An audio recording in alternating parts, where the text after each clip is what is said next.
Você consegue corresponder um pouquinho ainda? Eu sei que a gente já adorou, já deu oferta, já levantou, já celebrou, mas eu quero convidar você mais um pouquinho, se você puder. Não precisa levantar, mas aí sentado, só para a gente fazer uma declaração de fé no dia de hoje. Sempre lembre, declaração de fé envolve a palavra, e tudo aquilo que envolve a palavra é uma ferramenta, é um instrumento de Deus que vai quebrar mentiras, que vai tirar dúvidas e vai gerar o sobrenatural. Qual é a área que você precisa hoje que o sobrenatural seja manifesto na sua vida? Qual é a área que você precisa de um caminho aberto? O que você está precisando na sua mente, no seu coração, na sua casa? Nós vamos declarar agora e nós vamos entregar o governo das nossas vidas ao Senhor. Então, se você puder, declara junto comigo, com fé e entendimento. Diga assim: a palavra de Deus é muito poderosa, e ao ser liberada, ela constrói e edifica a vontade de Deus. Por isso eu peço: venha o seu reino e faça a sua vontade, ó Deus, na minha vida, nas minhas finanças, na minha família, no meu coração. Toda arma forjada contra mim não prosperará, porque tudo que o Senhor fala é de vida e de paz, e sobre mim está a bandeira do Senhor Jesus. O Senhor é a minha força, a minha fortaleza. Eu não temerei, nele confiarei. Até que Ele venha, estarei guardado, suprido em todas as áreas, em nome de Jesus. Posso ouvir um amém bem forte? Aleluia, aleluia. Espero que você tenha entendido o que você declarou, porque você acabou de abrir dos céus uma porta de muita bênção, muita glória e muito sobrenatural. Nosso Deus é poderoso, meus irmãos, e a gente não pode nunca nos acovardar diante das dificuldades, diante das lutas, porque o nosso Deus, Ele é aquele que luta a sua luta, é aquele que te defende, aquele que te protege. Quando você precisa, nunca esqueça, Ele é o teu provedor. Amém? Eu tenho uma mensagem para você, continuidade, na verdade, da série que eu comecei falando acerca do Evangelho do Reino, e essa mensagem acerca do Evangelho do Reino exige que você aperte um botão especial. Alguns, o botão está aqui, outros está aqui no coração, outros está no espírito. Eu não sei onde é que está o seu botão, eu só sei que você precisa apertar. Por quê? Porque tudo aquilo que é uma mensagem que vem para nos tirar da zona de conforto, naturalmente o nosso cérebro, por não querer sair da zona do conforto, já está acostumado, ele aperta o botão do sono, ele aperta o botão da aversão, ou ele aperta o botão da rejeição do que está sendo falado. Eu quero dizer para você que o que eu vou falar é vida e paz, e vida em abundância. O que eu vou liberar para você vem da parte do Espírito Santo, para levantar, para orientar, para alinhar e prosperar a sua vida. Então aperta esse botão de eu estou atento, e eu quero estar desperto em nome de Jesus, amém? Eu não sei quem está do seu lado, mas você pode olhar para quem está do seu lado agora, e pelo menos dizer assim: se o meu botão, fala, se o meu botão não for acionado, dá um toque no meu braço, e me desperta para ouvir. Amém, amém. Então, já que você falou para a pessoa despertar você, se você levar um tapinha no ombro, na cabeça não, por favor, nem no rosto, tá? Por favor, tem gente que aproveita essa hora para bater no rosto do outro, marido, mulher, aqui não, e nem em casa também, pelo amor de Deus, não aproveite para dizer que o pastor pediu você bater um no outro, mas desperte o outro. Brincadeiras à parte, baixe sua cabeça, vamos fazer uma oração. Senhor, muito obrigado por esse dia, obrigado por tua presença, obrigado pelo teu Espírito aqui. Agora, ó Deus, eu quero te pedir que o Senhor me conduza, e que aquilo que sai da minha boca seja a mensagem que vem direto do teu coração. Como pastor dessa igreja, Senhor, me ajude a liberar essa mensagem de tal maneira que o teu nome seja glorificado. Hoje que caia por terra todas as mentiras, Hoje, Senhor, que aquilo que está oculto no nosso coração, que não queremos abrir mão, que hoje venha a convicção do Senhor que devemos largar o que temos que largar. Eu oro também que os céus sejam abertos nesse dia. Eu oro pelos anjos do Senhor ao nosso redor, e eu oro acima de tudo pela graça e o amor e as águas do Espírito nesse ambiente, assim como o fogo que nos purifica e acende a nossa paixão por Ti, em nome de Jesus. Há 2 semanas atrás eu comecei essa série e estou fazendo a segunda mensagem hoje. A série é o Evangelho do Reino. Nós começamos a explicar um pouco sobre o Evangelho do Reino. Como eu disse, fui bem superficial na primeira semana, agora eu vou começar a me aprofundar um pouco mais. Mas o que é o reino de Deus? O reino de Deus é a casa de Deus, é a vida de Deus, é o seu próprio governo. O que representa ou o que fala acerca de um rei é o seu reinado. E a Bíblia, quando fala acerca do reinado de Deus, ela fala que Ele é soberano. Sabe o que significa ser soberano? Ele está acima de tudo e acima de todos. Diz que Ele não precisa pedir permissão para ninguém para agir ou para operar. Ele é soberano. A palavra final não é minha, não é do presidente dos Estados Unidos, não é do Conselho do Brasil, não é do STF. A palavra final vem dEle, e Ele só tem como conselho a sua própria palavra. Então Ele é soberano. Essa soberania revela o poder de Deus, essa soberania revela o poder e a glória de Deus, o que Ele carrega consigo. Nós também entendemos que o reino de Deus são os seus próprios valores, os seus próprios atributos. Por exemplo, quando você vai na casa de alguém, você entra na casa dessa pessoa, ali dentro é o reino, e ela é o governo, ela é o rei da sua própria casa. Quando eu vou na casa do pastor Tiago, é conforme as regras dele. Ele chega lá, tem até que me convidar, hein, varão, vigia na terra. Eu chego na casa dele, ele abre a porta. O outro ali também, estou já denunciando todos aqui que precisam me convidar mais. Convidai os vossos pastores, assim, não tem um versículo, mas poderia ter. Convidai os vossos pastores para comer um churrasco. Então olha só, Márcia Cípula também, hein. Olha só, quando você vai na casa de alguém, o que acontece? Lá funciona conforme as regras. Então, pessoas que ouvem música baixa, você não pode chegar na casa da pessoa, apesar que tem gente que é inconveniente, né? Chega assim, você pode aumentar a música, porque eu não gosto de muita música baixa? Outros vão dizer, você pode, por favor, mudar o canal da televisão, porque eu não gosto bem desse programa. Mas geralmente, na sua casa é você quem manda, é do seu jeito, é da sua forma. Por quê? Porque ali é o seu reino, ali tem o seu governo. Então, se você exerce o governo ali, significa que você tem autoridade, a autoridade foi dada por Deus. Porém, quando você vai na casa do Senhor, ou quando se trata sobre o reino, já tem um rei. O rei não está perguntando a você o que é que ele deve mudar na cultura dele ou na casa dele. Ele está convidando você a desfrutar do que ele tem. Isso é, na casa de Deus ou no reino de Deus, é do jeito dele, é no tempo dele e da forma dele. Por isso que Ele é soberano, porque nós nos prostramos, reconhecemos e nos submetemos ao que Ele tem. E hoje o que eu vou trazer para vocês é uma palavra, onde o Senhor nos mostra a importância de não apenas entender isso aqui, mas nos submeter, porque o que nós vamos falar é algo muito sério, que tem a ver com o Evangelho do Reino. O Evangelho do Reino não começa com milagres e prodígios, pelo contrário. A mensagem do Evangelho do Reino começa dizendo assim: arrependei-vos, porque é chegado o reino de Deus. A mensagem do Evangelho do Reino, ela inicia com arrependimento, e arrependimento é uma contrição de coração, é a humilhação do meu coração, para reconhecer que eu estava indo no caminho errado, e que eu devo mudar de direção.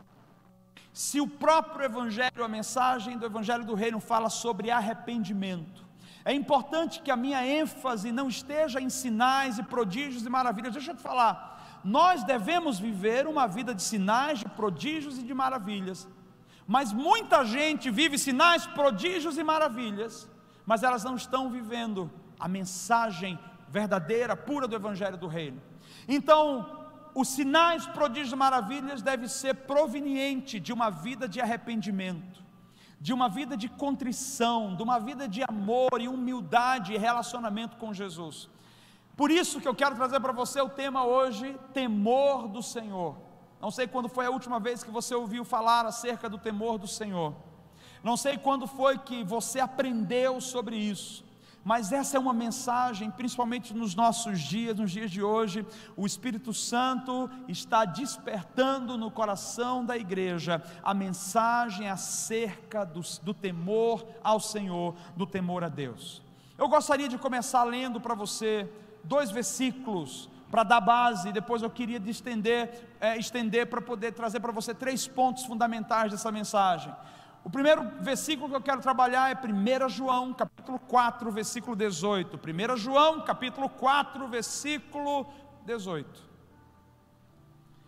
Começa dizendo: no amor não há medo, antes o perfeito amor lança fora o que? Todo o medo, porque o medo tem consigo a consciência de condenação, e o que tem medo não é perfeito em amor, ou ele não é aperfeiçoado no amor. Muitas pessoas usam esse versículo como desculpa para dizer: não precisamos temer a Deus, porque na cabeça deles a palavra temor é uma palavra ruim, que não se aplica a Deus. Mas é totalmente diferente dessa ideia. A Bíblia fala que o verdadeiro amor lança fora todo o medo. A Bíblia fala que Deus é amor. Então, se nós quisermos conhecer o verdadeiro amor, nós temos que conhecer a quem? Conhecer a Deus, porque Ele é amor. Então, se Deus é amor, a Bíblia diz que quando eu o conheço, me relaciono com Ele, então eu não tenho medo no meu coração. O medo se vai.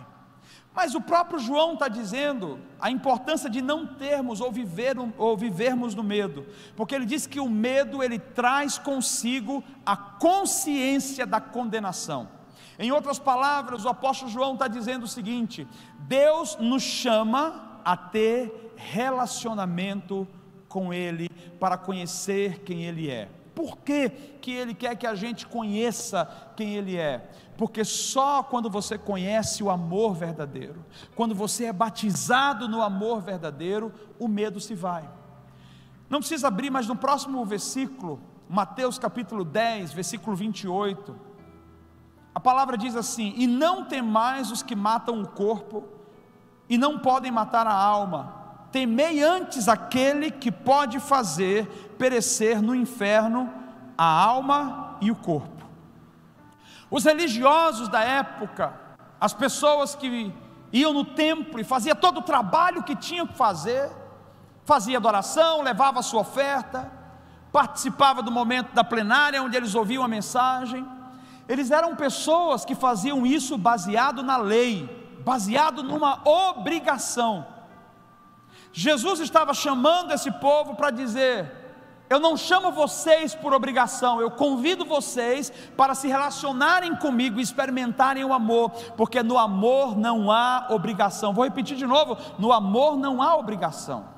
Existem responsabilidades, mas não obrigação, porque o amor, a base dele é o prazer. Então eu trabalho pelo prazer, eu tenho prazer em estar com o Senhor, em andar com o Senhor.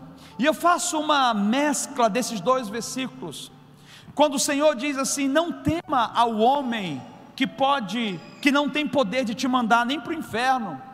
O homem não tem poder nenhum contra você ou sobre você, mas ele diz: tema a Deus, porque esse tem poder de mandar você para o inferno. Essa palavra parece ser tão dura muitas vezes para nós, porque a gente fala: não, mas Deus não quer me mandar para o céu. Deus sim, mas muitos de nós não queremos. E o que a palavra está dizendo é: nós podemos nos tornar religiosos, caminhando por um caminho de condenação, nos relacionamos com Deus, fazemos tudo certinho, por causa do medo de ser condenado. Isso não expressa amor. Eu preciso me relacionar com Ele não por causa do medo da consequência do meu problema. Eu preciso me relacionar com Ele não porque se eu não estiver com Ele eu serei atacado. Eu tenho que me relacionar com Deus por causa do amor, isso é, por causa do prazer. Eu tenho que descobrir esse prazer. Mas ninguém consegue descobrir ou viver o amor, ou entender ou compreender esse amor, se ela não se relacionar. Começa com relacionamento. Começa com intimidade, e hoje eu quero trazer vocês para esse ambiente da intimidade. Essa mensagem não é uma mensagem de condenação, é uma mensagem de restauração, sim, uma mensagem de alinhamento, uma mensagem de prumo e de nível, onde eu, você, a minha casa, a sua casa, precisa rever alguns pontos, porque nós somos a igreja do Senhor. A igreja do Senhor é a noiva, e essa noiva precisa ser bem representada. Ela é representada por Cristo, e esse Cristo precisa ser bem representado. Esse Cristo é representado pela noiva. Como andam as nossas vestes? Como anda a nossa conduta? Como anda a nossa vida? Temor do Senhor. Lembro do Davi. Cadê o Davi? Deve estar, está bem aqui, ó. Lembro do Davi quando era pequeno. Davi sempre teve um desejo pelo sobrenatural, sempre quis as coisas espirituais, de tal maneira que quando ele era bem menor, hoje ele não ora mais assim, mas quando ele era menor, que a gente viajava, se tivesse acontecendo algum tipo de turbulência, ele gritava turbulência, para aumentar. Filho, por que você está orando assim? Porque aí o avião cai logo, a gente já vai para o céu. Não me deixa rouco, varão, preciso de microfone para mim aqui. A gente já vai para o céu, e lá a gente já vai conhecer Deus, já vai viver com o Senhor. E um dia eu estava voltando de uma viagem e compartilhei com o Davi aliás, com a família toda no carro, me pegaram no aeroporto, de uma menina de 8 anos, chamada Marina, que tinha tido uma experiência com Jesus. Ela foi arrebatada. Ao voltar, a Marina estava banhada de ouro. Eu vi, queridos, a menina tinha ouro no corpo, pó de ouro. Dormiu normal, o Espírito Santo levou ela para o céu. Quando a menina voltou, estava banhada de ouro. E ainda veio com um recado para mim, olha só que maravilha. E voltando, eu contei para eles, olha, eu estive em Belo Horizonte, e a Marina, uma menina de 8 anos, teve essa experiência, e ela trouxe um recado de Deus para mim. Enquanto eu falava, estava chovendo, deu um trovão, o Davi, ai pai, começou a chorar. Eu falei, o que está acontecendo? Chorou copiosamente. Eu falei, meu Deus, eu falei alguma coisa, ele está quebrantado. Paramos o carro no shopping Boulevard. No estacionamento eu falei, filho, o que está acontecendo? Você não vai acreditar. Conta. Como é que eu não vou acreditar? Ele era bem menor. Você não vai acreditar? Eu falei, conta. Vou para o céu. Eu digo, amém, todos nós estamos indo para o céu. Ele falou, não, mas eu vou hoje, eu vou amanhã. Eu digo, você vai amanhã? Como assim você vai para o céu? Vai ser arrebatado? Eu falei, ouviu a história da menina e também quer ser arrebatado. Não, não vou ser arrebatado não, eu vou morrer. Eu digo, eita, pega. Como assim você vai morrer, menino? Irmão, pelo amor de Deus, um filho chegar para você e falar um negócio desse, você não sabe se você está brincando, se você vai orar a Deus logo, quebra a palavra, eu não sei. Eu falei, como assim você vai morrer? Porque quando eu estava andando, eu ouvi o trovão, e o trovão disse, Davi, você vai para o céu, e por isso, eu vou morrer amanhã, porque Deus vai me levar para o céu. Eu falei, Davi, não é bem assim, está vendo? Por isso que eu não queria contar, você não ia acreditar em mim, mas amanhã eu vou para o céu, e você vai ver. Quando eu digo, meu Deus do céu, e eu falei, Davi, não é assim, não é assim. Aí começou a peitar o pai. Aí eu falei para ele assim, peraí, a Anne falou assim, eu vou entrar com o Daniel, e você conversa com o Davi. Então ela entrou e eu conversei com o Davi. Davi, vem cá, deixa eu te falar uma coisa. Eu sou pai, eu busco a vontade de Deus para a minha vida, busco a vontade de Deus para a minha família, boto meu joelho no chão, jejuo pela minha casa. Você acha que Deus fala comigo? Fala, mas também fala comigo. Eu digo, pelo amor de Deus. Tá, eu sei que Deus fala com você, mas eu vou te falar uma outra coisa. Todas as coisas significativas que Deus vai fazer na nossa casa, na nossa família, Deus fala antes com o pai, porque é uma base bíblica. Deus não faz nada sem antes revelar aos seus filhos, aos seus profetas, aos seus ungidos. Você, pai de família e mãe de família, pare de perder tempo buscando o profeta da grota A, B ou C, subindo a ladeira, descendo a ladeira para encontrar a profecia. Deus vai falar na sua casa com você, quando você se ajoelhar e buscar a face dEle. É assim que Deus faz.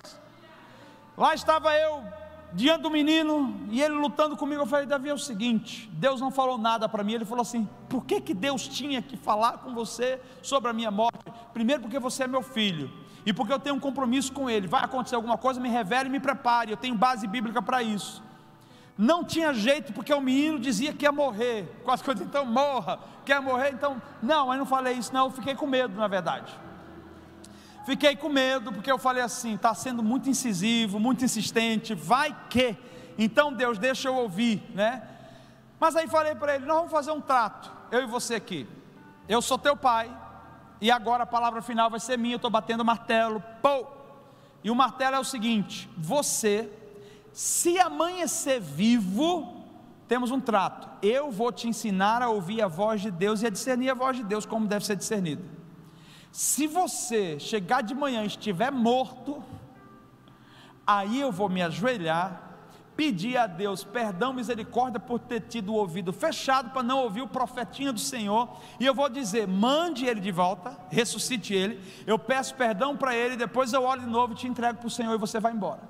Ele, trato feito. E saímos para o shopping, fomos comer, e o Davi passou o dia em luto, está chorando, Davi, porque é a última vez que eu vou ver vocês, e abraçava a mãe, abraçava o pai, eu digo, olha Davi, não precisa tudo isso, só que o nosso coração, meu irmão, os filhos de vocês, eu oro que nunca falem isso, porque não é legal, nosso coração vai lá na frente, desesperado, e eu orei um momento e falei assim, filho, está chegando de noite, você vai dormir, fui lá no quarto, abençoei a vida deles, deitaram, e eu falei, fica tranquilo, se você tiver de ir para a glória, é o tempo de Deus, você vai, mas eu nunca mais vou ver vocês, vai ver na eternidade, lá a gente vai se ver, você lembra disso, filho? Está até aqui, né? Não era nem para ele estar aqui, era para fazer surpresa para vocês, e de repente, o Davi aparecia, mas enfim, dormiu, e naquela noite, o Senhor, que eu tenha te ouvido direito, pai, me ajuda, se eu não ouvi o Senhor, não foi uma noite fácil não para mim, acho que nem para a Anne também, foi uma noite difícil, e eu não queria ir no quarto, que eu falei, deixa Deus fazer do jeito dele, e deu 6 horas da manhã, que era o horário que eles acordavam, um pouquinho antes, para tomar café e ir para a escola, eu fazia o café, levantei, olha o café está pronto, vamos lá, o Dani já deu um pulo, já levantou, e o Davi, eu digo, eita, aí fui lá no quarto, olhei, bora que o papai fez um café quente com pão quente, cadê o Davi? Calado estava, calado ficou, aí eu falei, Senhor, deixa eu ver se está respirando, quando eu chego perto e coloco a mão perto do nariz, lá tinha uma respiração, eu digo, não morreu, meu coração aliviou, eu falei, filho, levanta, vamos tomar café, aí ele, pai, fez assim, né, que é dramático também, pai, eu falei, oi filho, onde eu estou? O drama é grande, meus irmãos, só Deus, eu, a Anne, o Davi, a Sarinha, o Daniel e a Sara que sabem, e alguns que estão mais próximos, o drama é grande, pai, onde que eu estou? Eu falei, está em casa meu filho, vamos tomar café, Davi veio tomar café, sentou na mesa, desconfiado ao extremo, eu abracei ele e falei assim, fique tranquilo, porque todos nós estamos aprendendo a ouvir a voz de Deus, e agora esse é o meu papel com você, de ajudar você a ouvir a voz de Deus, já que você não foi, está tudo certo, você arriscou, você tentou ouvir e discernir, mas precisa de alguém mais velho, que vai te ajudar a discernir. Aquele dia eu ensinei alguns valores ao meu filho, eu ensinei o valor da paternidade, a paternidade ela não está preocupada em humilhar você, a paternidade não está preocupada em expor você ao ridículo, a paternidade não está interessada em destruir você, a sua moral, a sua dignidade, a paternidade está interessada numa única coisa, restaurar você. Um menino tão pequeno na época, mas já tinha uma soberba e um orgulho grande no coração. A Bíblia diz que a palavra branda ela faz o quê? Ela amansa o furor do outro lado de lá. Então às vezes a gente tenta ser manso para ver se a gente abranda, mas a paternidade ela não tem a intenção de deixar você no lugar que você está. A paternidade muitas vezes ela vai forçar você a sair de onde você está, porque a restauração ela sempre vai estar a um passo de você, para mais perto de Deus. Algumas pessoas buscam restauração e não conseguem ser restauradas, porque elas têm na mente uma pré-formatação, onde elas dizem: eu já sei, Deus me falou e é assim, a vida está toda troncha, está tudo errado, está tudo quebrado. Não, mas eu já sei, porque Deus falou comigo, mas a vida está indo de mal a pior. Ouve, aprenda a discernir, endireite as suas veredas. A paternidade, em alguns momentos, a nossa paternidade com esses meninos, eles têm o suficiente de relacionamento conosco para entender que ainda, e olha que eu sou muito firme em casa, os que caminham comigo mais perto sabem o quanto eu sou firme muitas vezes, mas também tenho um coração flexível de manteiga, não tem problema com isso. Mas com os meus filhos, eles sabem o quanto eu sou firme quando eu tenho que ser firme. Mas nem porque eu sou firme, disciplino e dou palmada, eu estou rejeitando ou destruindo. Porque a Bíblia fala em Hebreus capítulo 12, que a disciplina ela faz o quê? A disciplina ela restaura, ela livra do mal, e todo aquele que é disciplinado em amor pelo Pai, ele é restaurado. Mas aquele que rejeita a disciplina, ele é o quê? Ele é bastardo, ele não é filho. Então a paternidade, ela revela amor, e o filho escolhe. Ele escolhe viver nesse amor, porque esse amor, ele expressa honra. Mas existem pessoas que têm histórias ou históricos que se relacionaram com o seu pai biológico na base do medo. Na base do medo. Como assim na base do medo? Deixa eu te explicar. Alguns, por causa do medo, e o medo gera o que a gente chama de dissimulação, que é exatamente o que a gente acabou de ler em Mateus capítulo 10, 28, não tema o homem que não tem poder sobre a sua vida, tema aquele que tem poder de mandar a sua vida para o inferno. Muitos de nós, por não conhecer a Deus, o servimos baseado na obrigação. Alguém, por favor, dos diáconos, prestem atenção com relação aos ar-condicionados, por favor. Algumas pessoas estão com bastante frio agora, então eu vou pedir para quem estiver olhando, só olhar para melhorar o clima. Alguns filhos tiveram um histórico difícil. Difícil por quê? Porque o pai não passava amor, passava lei. E essa lei não gera amor, ela gera o quê? Ela gera medo. Mas a Bíblia diz que o verdadeiro amor, ele faz o quê, meus irmãos? Lança fora todo o medo. Eu quero começar com você rapidamente perguntando o seguinte: você se relaciona com Deus por amor, isso é, por honra e por prazer? Ou você se relaciona com Deus com medo de ir para o inferno? Você se relaciona com Deus porque senão o devorador vai entrar na sua casa e vai destruir tudo? Qual é a base que faz você se relacionar com Deus? Todo ambiente que tem medo, que gera medo, é um ambiente onde o diabo tem as mãos. O ambiente de amor, o diabo não chega, ele não consegue. Deus está nos chamando hoje para conhecê-lo. Deus está nos chamando hoje para termos intimidade com Ele, para termos relacionamento com Ele. E com isso eu quero trazer para você alguns pontos. Eu quero falar a importância, quando se fala de temor do Senhor, que temor é sobre uma consciência, a consciência sobre ou a respeito da pessoa de Deus. Deus está em todo lugar, Deus pode todas as coisas, e Deus sabe de todas as coisas. A gente pode se esconder do homem, mas ninguém se esconde de Deus. A gente pode fazer por trás coisas que o homem não vê, mas ninguém esconde nada de Deus, porque os olhos dele penetram até as profundezas do abismo. O salmista disse: se eu subir e ficar lá nas estrelas, até ali a tua mão me guiará e a tua destra me susterá. Isso é, Deus está em todo lugar. E quem sabe essa seja uma das prerrogativas principais nos dias de hoje, porque nós como igreja temos perdido a consciência a respeito da pessoa de Deus. Perdemos a consciência. Estamos dentro do ambiente eclesiástico, de igreja, da comunidade, com os irmãos, mas nós não temos a consciência de que Deus está aqui. Ele disse: onde estiverem 2 ou 3 reunidos no meu nome, ali eu estarei. Você pode ir a qualquer lugar, Deus estará com você. A perda dessa consciência faz com que a gente abra concessões.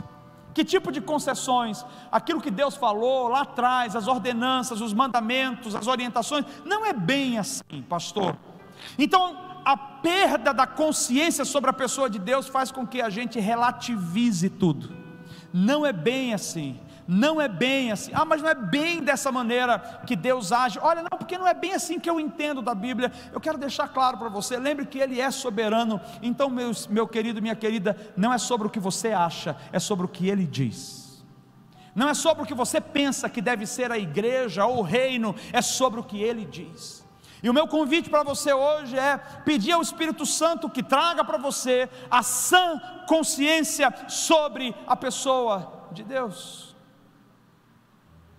Se Deus estivesse aqui, se Deus estivesse caminhando com você no carro, se Deus estivesse caminhando com você quando você vai fazer uma caminhada na rua, quando você está no trabalho, como você se portaria? Eu quero que você saiba, Ele está com você. Essa consciência precisa ser diária, precisa ser total, completamente com você. Vamos lá, eu quero trazer alguns pontos para ti, para poder a gente entender essa consciência, entender como a gente pode temer ao Senhor, sobre alguns pontos que são fundamentais. O primeiro, eu quero falar sobre obediência. Não tem como temer ao Senhor sem ser obediente a Ele. Pessoas que não obedecem, que são desobedientes, que são rebeldes no seu coração contra as ordenanças, contra o que Deus fala, você está num caminho de desobediência. E o caminho de desobediência é caminho de ruína. Preste atenção, o caminho de desobediência ao Senhor é o caminho de ruína. Nós observamos nas Escrituras muitos exemplos, mas muitos exemplos, de pessoas que desobedeceram a Deus e elas terminaram em ruína. Eu quero trazer o relato de duas pessoas aqui nesse primeiro ponto sobre obediência. Nós vamos ler em Josué capítulo 6, do versículo 16 ao versículo 19. Josué capítulo 6, do 16 ao 19. Esse primeiro contexto fala sobre Raabe e fala sobre Acã. Você já deve ter ouvido falar sobre eles. E sucedeu que, tocando os sacerdotes pela 7ª vez a buzina, disse Josué ao povo: gritai, porque o Senhor vos tem dado a cidade.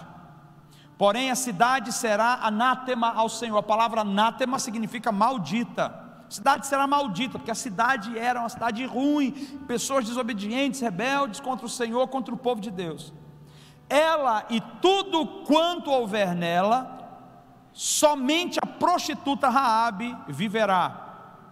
Ela e todos os que estiverem com ela em casa, porquanto ela protegeu os mensageiros que foram enviados da parte de Deus. Versículo 18: tão somente guardai-vos do que é maldito, para que não toqueis, nem tomeis coisa alguma dele, e assim façais maldito o arraial de Israel, e o perturbeis.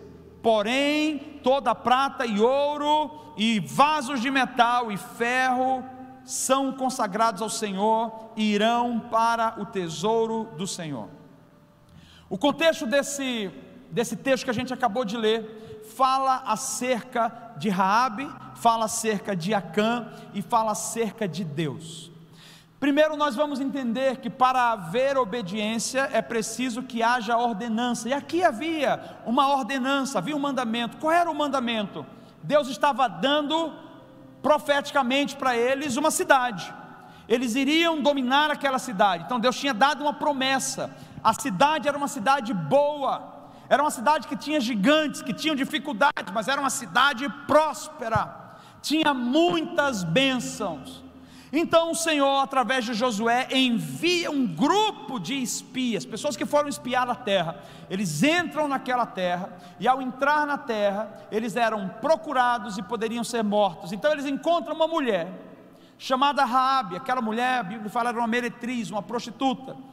E aquela prostituta, ouvindo da fama de Deus, através do seu povo, disse: quem são vocês? Aí eles revelam quem eram, e ela os recebe.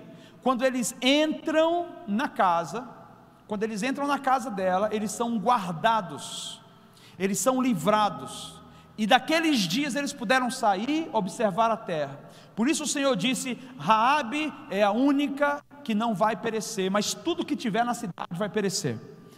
Eles voltam, e ao voltarem eles explicam para todo mundo: a terra é boa, nós vamos possuir a terra, nós vamos entrar, o Senhor entregou aquela terra para nós, porque Deus faz assim. Deus não quer que você permaneça onde você está, e todo o avanço que Ele faz com você é para que você tenha coisas melhores, para que você cresça em áreas ainda melhores. Então quando Deus nos chama para perto, não é para nos matar, Deus nos chama para perto para estarmos mais maduros, para herdarmos o que vem pela frente. E ali Ele estava entregando ao povo aquela cidade, aquela terra, e todos os bens que estivessem ali, só ouro e prata, todos esses bens seriam para o Senhor, para o templo.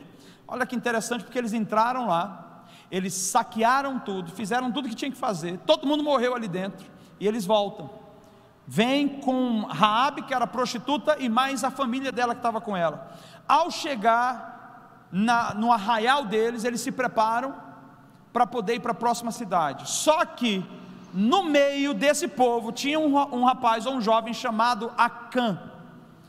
E Acã pega uma capa, e ele fala assim: essa capa é bonita, eu vou levar essa capa para mim. O Senhor disse: não toque em nada que é maldito. Ele levou a capa, enterrou a capa no chão, guardou a capa no chão. Daqui a pouco ele não se satisfez com a capa, ele pegou a prata e o ouro. A prata e o ouro era do Senhor. Ele disse: isso aqui é do Senhor e deve ir para o templo. Então ali aconteceu algo, um nível de desobediência hard. Não apenas ele pegou a capa, ele se envolveu com o que era maldito, mas agora ele pegou o que era do Senhor e ele escondeu.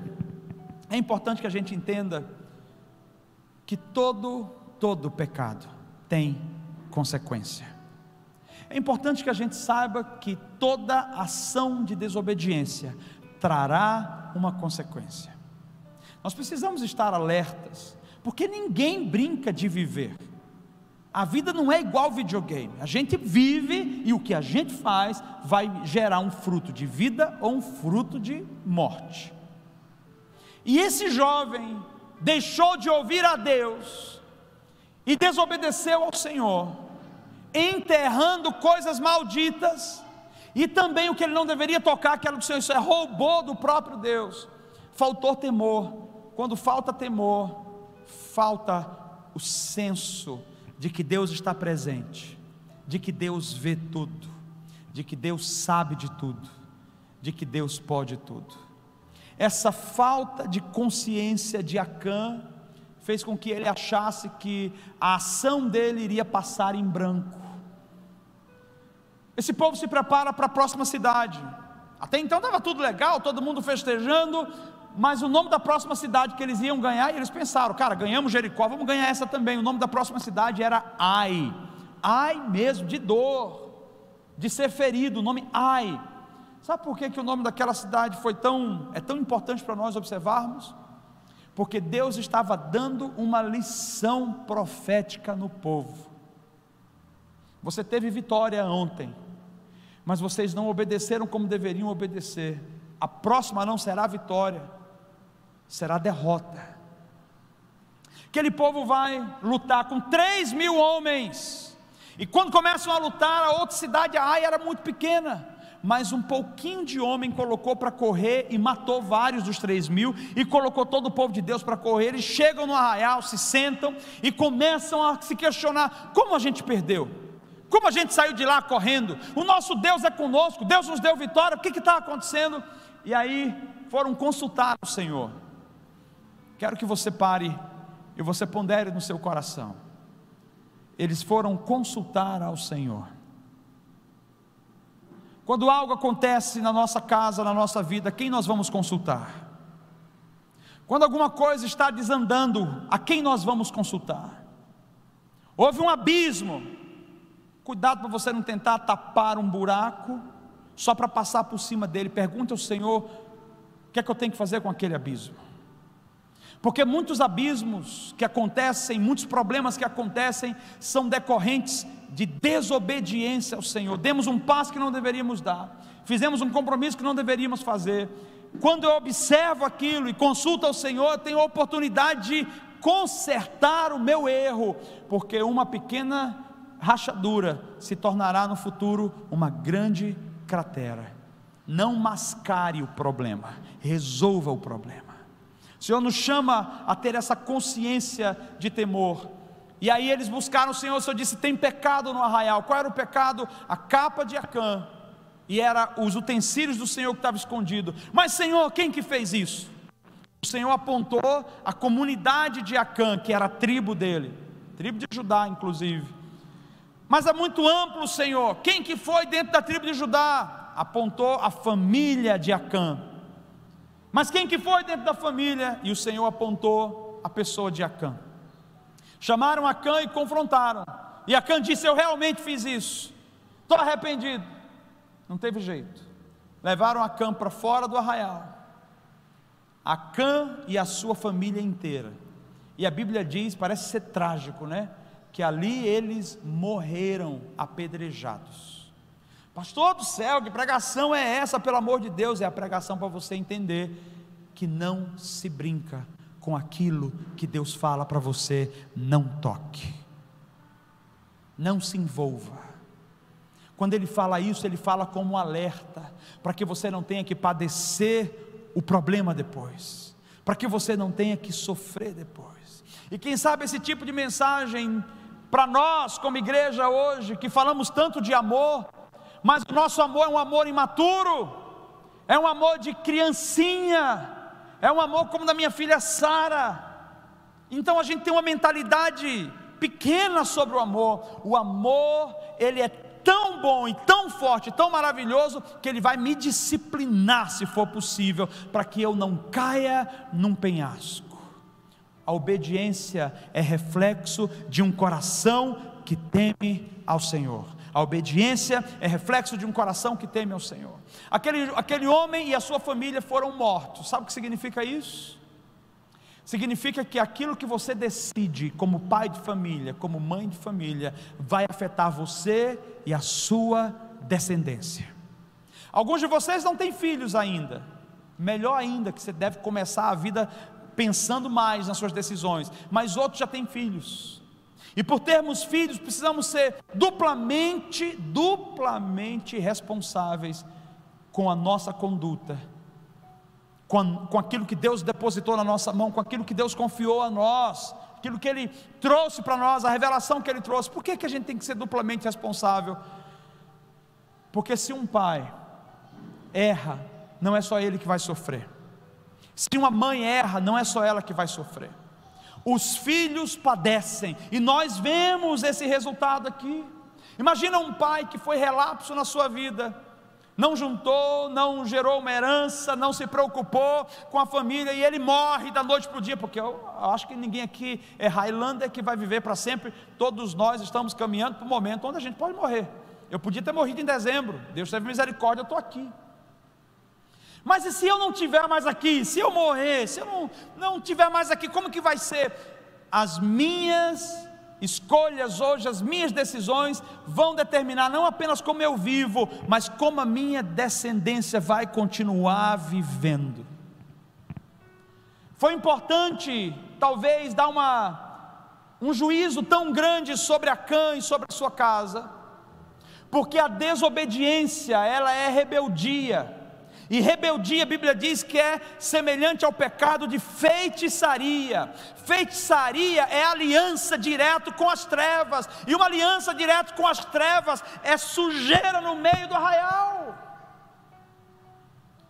Nós temos que observar a nossa vida, se estamos vivendo no Senhor, em amor, aprendendo, ou se somos os famosos rebeldes contra a lei do Senhor. Estar na igreja que hoje não quer dizer nada, dar dízimo não quer dizer nada, tudo isso é consequência do que a gente experimenta com Ele. Mas como está o meu coração quando ninguém olha para mim? Como eu correspondo com aquilo que é passado para mim, que Deus passa para mim, em obediência ou desobediência? E tem uns que são rebeldes, que são bem escrachados, que dizem assim: rapaz, não faço, Deus sabe que eu não gosto, eu não vou fazer, Ele pode mandar o que Ele eu não vou fazer, e Ele já sabe como eu sou. Sabe como você é, duro de coração, soberbo e rebelde mas Ele sabe também como que é o fim disso. Escute, eu não quero gerar medo, porque esse não é o objetivo, mas eu quero trazer para você a clareza do que as Escrituras dizem. Existem pessoas nos dias de hoje que brincam de ser crente, que brincam de ser igreja. Acã padeceu no próprio corpo. A família tinha responsabilidade? Talvez indiretamente. O pai, será que ninguém viu ele chegar com a capa e ninguém o repreendeu? Ninguém, menino, devolve isso aí antes que você morra. Eu não sei como é que foi, mas eu sei que toda a família padeceu pela escolha errada de um homem que resolveu desobedecer ao Senhor. Mas eu também sei que aqueles que obedecem ao Senhor prosperam. Nisso a gente vê o resultado de uma mulher que era meretriz, que era prostituta, e ela foi livrada. Mas a gente vê alguém que era do povo de Deus, que tinha o DNA do povo de Deus, e foi apedrejado. Qual era a diferença no coração deles? O desejo de se arrepender, o desejo de viver uma vida de obediência. Eu gostaria de trazer para você o conceito, ou a ideia, de que aquilo que levou Acã a viver aquela vida de desgraça que ele viveu no final de tudo, é por causa da cobiça. Ele cobiçou a capa do rei, do outro rei. Ele cobiçou os utensílios que o Senhor disse: isso é meu. E a cobiça é uma desgraça. A cobiça é a base do assassinato, a cobiça é a base dos ciúmes, a cobiça é a base da inveja, a cobiça é a base da desgraça. Onde existe cobiça tem urubu, tem lixo, tem carniça. E é por isso que a palavra fala para a gente guardar puro o nosso caminho, guardar pura a nossa mente, guardar puro os nossos olhos, guardar puro os nossos ouvidos, guardar puro o nosso coração, porque quando começa a entrar cobiça, o cobiçador, ele mata quem for necessário para alcançar o que ele quer alcançar. Ele mente, ele gera fofoca, falso testemunho, ele derruba aqui, ele derruba ali, para poder fazer o que ele quer. E veja, o final de Acã foi baseado em cobiça. Onde existe cobiça tem um jeitinho brasileiro, onde existe cobiça tem o meu formato de ser, o meu formato de viver. E nisso nós vemos que Raabe era uma prostituta. E como que a prostituta vive? Ela vive à base de cobiça. Ela não estava cobiçando o corpo dos homens da cidade. Uau, que homem lindo, esse aí eu quero dormir com ele hoje. Você acha? Ela estava cobiçando dinheiro, porque a prostituta vive para vender o corpo, e o resultado que ela ganha do ganho dela é o dinheiro que o cara paga a ela. Mulher cobiçadora natural, mas diante de Deus, de conhecer a fama de Deus, isso é da consciência de que existia um Deus vivo, essa mulher se arrepende e ela encontra graça diante de Deus. Ela foi livrada da morte. Mas nós temos alguém que rejeitou, olha só, ele rejeitou a graça, a misericórdia, a obediência, e ele sofreu o juízo.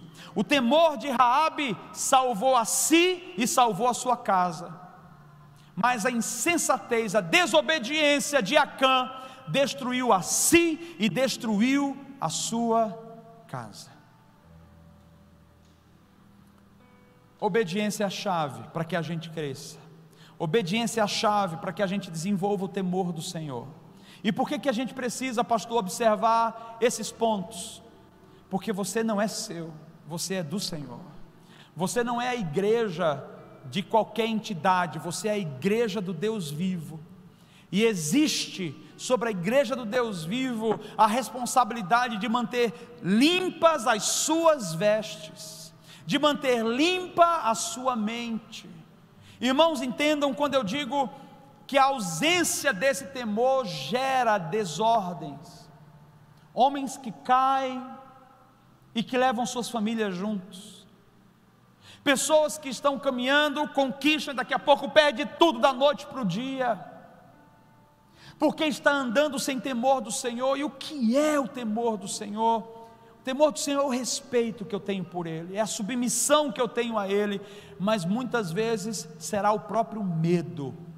Pastor, medo sim, não o medo negativo que te trava, mas o medo de saber, eu não posso, olha só, eu não posso brincar com Deus. Os meus filhos, eles se relacionam conosco por amor, mas muitas vezes eles têm medo de nós. Ah, não pode ter medo. O senhor não falou que o verdadeiro amor lança fora todo medo? O verdadeiro amor lança fora todo medo, mas quando o indivíduo está fora do amor, só o medo, muitas vezes, para trazê-lo de volta para entender o que a gente chama de consciência. E eu vou dizer para você, às vezes Deus permite algumas coisas na nossa jornada, na nossa vida, para aguçar a consciência sobre Ele. Pessoas que vivem na prática do pecado, na prática do pecado, na prática do pecado, na prática do pecado, achando que ninguém nunca vai ver, ninguém nunca vai encontrar. Políticos que roubam assustadoramente, não, ninguém vai me pegar, daqui a pouco vai passar meu mandato, Polícia Federal está em cima, aparece humilhado, a família sendo humilhada, levando tudo que construiu, tudo vai sendo confiscado. O que é isso? Chama-se juízo. O que teme ao Senhor não verá o mal, é o que a palavra diz. Por quê? Porque eu temo e obedeço, eu não vou entrar em algumas coisas que vão destruir a minha vida. Eu tenho amigos que estavam precisando de dinheiro, e foi usar de meios ilícitos, foi burlar coisas. Era um amigo aqui de Londrina, foi burlar documentos federais. Todo mundo faz, mas quando o crente faz, se arrebenta. Porque você não é todo mundo. Tua mãe não falava isso, não ouviu, a polícia chegou do seu lado. Todo mundo faz, não tem problema nenhum, burlou lá o documento. Daqui a pouco, Polícia Federal no negócio. Todo mundo faz, mas você foi pego. Assim mesmo, todo mundo faz, mas você foi pego. Conseguimos pegar você, leva, vai ver a licitação, o negócio está todo atravessado. Só não foi preso. Eu não sei nem porquê, porque tinha tudo para ser preso. E nem desfrutou o dinheiro, nem chegou na mão dele antes. Só a licitação foi liberada. Alguma outra pessoa pegou a licitação. Não se brinca